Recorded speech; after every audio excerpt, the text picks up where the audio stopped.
तो देखिए हम कौन से सब्जेक्ट का पीवाईक्यू कर रहे हैं? पॉलिटी का। पॉलिटी का, राइट। हाँ, फर्स्ट क्वेश्चन ये बोल रहा है कि the constitution of India is a living instrument with capabilities of enormous dynamism. It is a constitution made for progressive society, illustrate with special reference to the expanding horizon of the right to life in personal liberty। तो सबसे पहले इसका part देखते हैं। तो इसमें basically 3 part हैं, है ना। पहला हेडिंग हम ये डालेंगे कि कॉन्स्टिट्यूशन जो है ना एक लिविंग डॉक्यूमेंट है विथ डायनामिज्म। सेकंड पार्ट कि ये with reference to right to life in personal liberty कैसी लिविंग डॉक्यूमेंट है। थर्ड पार्ट कि कैसे जो है ना प्रोग्रेसिव सोसाइटी में हेल्प करता है। Coming to the introduction part, तो चूंकि इंट्रोडक्शन पार्ट में बी आर अम्बेडकर, मुझे एक स्टेटमेंट पता था, उन्होंने कहा था कि B R Ambedkar called Indian constitution as a flexible yet stable which has further been highlighted in current society by Supreme Court as a living document under Article 21 that is right to life in personal liberty। That's it, आपको यही लिखना है। फिर first part ये बोल रहा है कि constitution as a living instrument, तो इसमें केवल 3 पॉइंट लिखना है आपको। कैसे लिविंग इंस्ट्रूमेंट है? Because it involves constitutional amendment. For example preamble में अमेंडमेंट हो चुका है, फंडामेंटल राइट में हुआ है। Second, third it is flexible, third judicial review का स्कोप है, और थर्ड प्रोग्रेसिव वैल्यूज है। That's it. फिर लिखिए कि with reference to right to life personal liberty, यहाँ पे जो है ना आपको फैक्चुअल चीज़ें लिखना है जो कि सुप्रीम कोर्ट ने केस बाय केस दिया है। तो स्टार्टिंग विथ एक एक उपादान केस, जहाँ पे उसने बोला है कि ये प्रोसीजर इस्टेब्लिश बाय लॉ है। फिर उसको मेनका गांधी केस में अमेंड किया गया कि नहीं, ड्यू प्रोसेस ऑफ लॉ। ठीक, ये लिखिए। फिर राइट टू लाइवलीहुड, ओल्का 43 वाला केस, राइट, जिसमें बोला गया कि लाइवलीहुड जो है ना पार्ट ऑफ लाइफ है। थर्ड लिखिए right to privacy, Puttaswamy case. Four लिखिए rights of marginalised communities like NALSA में ट्रांसजेंडर वाला।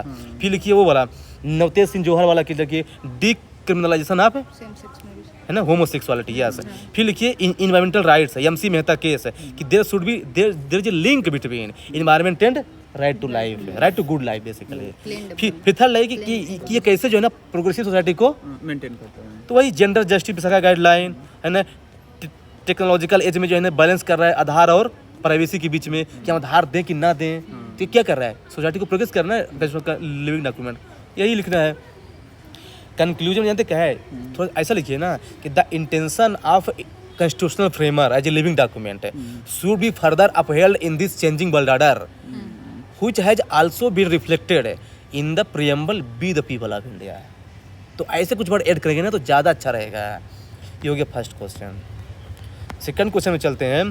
Constitutional morality is rooted in the constitution itself and is founded on it's essential facets। explain the doctrine of constitutional morality with the help of relevant judicial decision। ठीक ना। अब देखिए इसमें 2 parts हैं basically, कि constitutional morality की जो है ना क्या फेसेट्स हैं, सेकंड कि doctrine of constitutional morality with judicial decision. Coming to the introduction part, तो देखिए इंट्रोडक्शन में सीधे क्या कर देंगे, इसको कीवर्ड को डिफाइन कर देंगे कि कॉन्स्टिट्यूशनल मोरालिटी क्या है, उसको स्पिरिट को फॉलो करना, ना कि केवल वर्ड को। अब इसके एसेंशियल फेसेट्स क्या होंगे, it is dynamic in nature, it acts like a guiding principle for the governance, and third it is rooted in constitution like equality and liberty।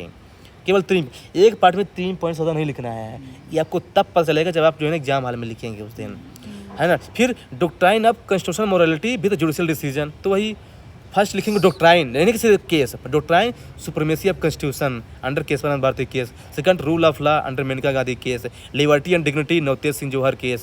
Social justice Sabarimala case. That's it. पहले doctrine फिर cases. Conclusion में वही लिख सकते हैं जो आपने बोला था कि है ना कि बी आर अम्बेडकर ने कहा था कि कितना भी अच्छा कॉन्स्टिट्यूशन हो, अगर उसको फॉलो करने वाले लोग अच्छा नहीं है ना तो constitution is bound to fail. तो आप ये इससे लिख सकते हैं, है ना। तो चलते हैं थर्ड वाले क्वेश्चन में। Parliament's power to amend the constitution is a limited power and it cannot be enlarged into absolute power। In the light of this statement, explain whether Parliament under Article 368 of the Constitution can destroy the basic structure of the Constitution by expanding its amending power। Question बड़ा है लेकिन फिर भी इसके 2 ही part हैं। First part में ये लिखना है कि what are the nature of amending power of the parliament. Second लिखना है कि parliament can not destroy the basic structure, उसके रीजन लिखना है ना। Coming to the introduction part, तो सिंपल से लिख देना है कि जो इंडियन कॉन्स्टिट्यूशन है ना वो बैलेंस करता है फ्लेक्सिबिलिटी और रिजिडिटी में अंडर आर्टिकल 368 है, but this amending power of parliament is not unlimited under Kesavananda Bharati case. फिर लिखिए नेचर में क्या लिखेंगे कि ये जो अमेंडिंग पावर ऑफ पार्लियामेंट है ना, it is collective not only legislative, कि अकेले नहीं कर पाएगा, उसमें सुप्रीम कोर्ट का भी होता है। सेकंड लिखिए कि it is a derivative power because ultimate who is sovereign in India, constitution. And third it is not absolute because there is separation of power. ऐसा आपको लिखना है। For example Supreme Court has struck down NJSC, बस हो गया। फिर parliament can not destroy the reason because there is a judicial safeguard. Second लिखिए there is a people sovereignty, preamble with the people of India बोलता है। फिर लिखिए constitutional morality is there, Sabarimala case. ऐसे आपको लिखना है।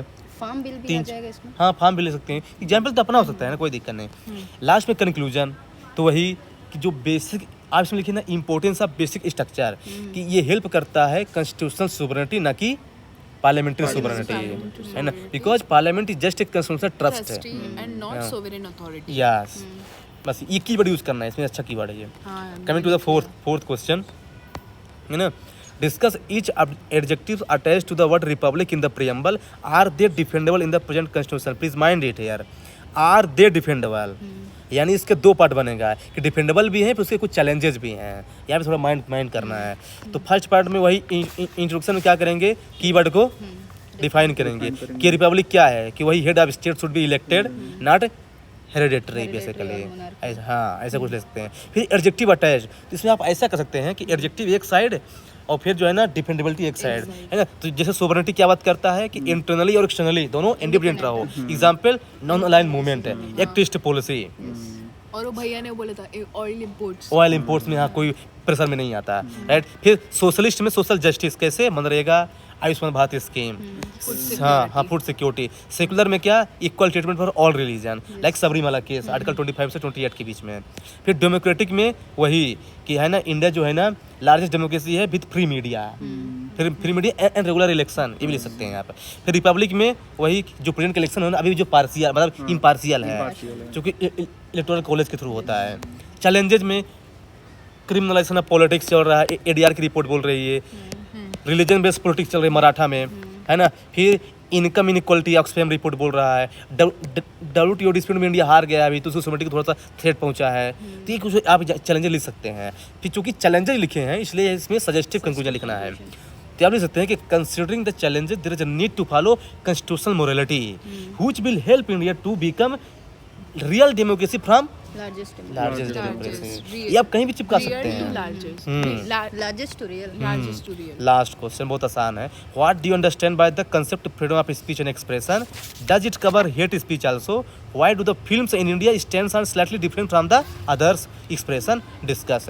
तो सिंपल से वही, अब देखिए चूंकि उसने एक तरफ बात किया है प्रोविजन की और दूसरी तरफ रिस्ट्रिक्शन की, तो आप दोनों इसमें ला दीजिए। हाँ, कि freedom of speech and expression provided under article 19 clause 1 on the other hand restriction provided under article 19 clause 2 and ensuring vibrant democracy.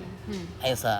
फिर लिखिए concept of freedom of speech and expression, तो लिखिए इंक्लूड क्या करता है, opinion through works, art, film, right to press freedom, है ना, artistic speech. फिर लिखिए रिस्ट्रिक्शन किस बेस पे है, सोवरेनिटी ऑफ इंडिया के नाम पे, पब्लिक ऑर्डर के बेस पे है, कंटेम्प्ट ऑफ कोर्ट के बेस पे। हाँ, वही दो तीन लिख दीजिए, आठ जरूर नहीं, 2-3 लिख दीजिए, बस हो गया, एटसेट्रा लिख के।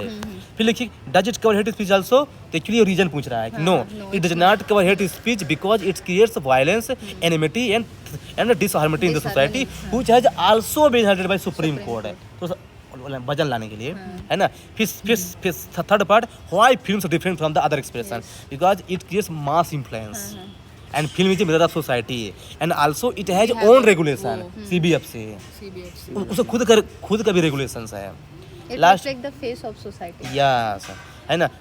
कंक्लूजन में हम लोग CBSE नहीं लिखेंगे, कंप्लीट ही नहीं होगा। देखिए, हाँ देखिए, कंक्लूजन में क्या कहते हैं कि just freedom speech and expression जो है ना is vital for democracy but not absolute. That's why there is a need to maintain balance between liberty and responsibility which has also been highlighted by preamble JS Mill basically. If you want, otherwise you can ignore, there is no problem in that। तो बस हो गया।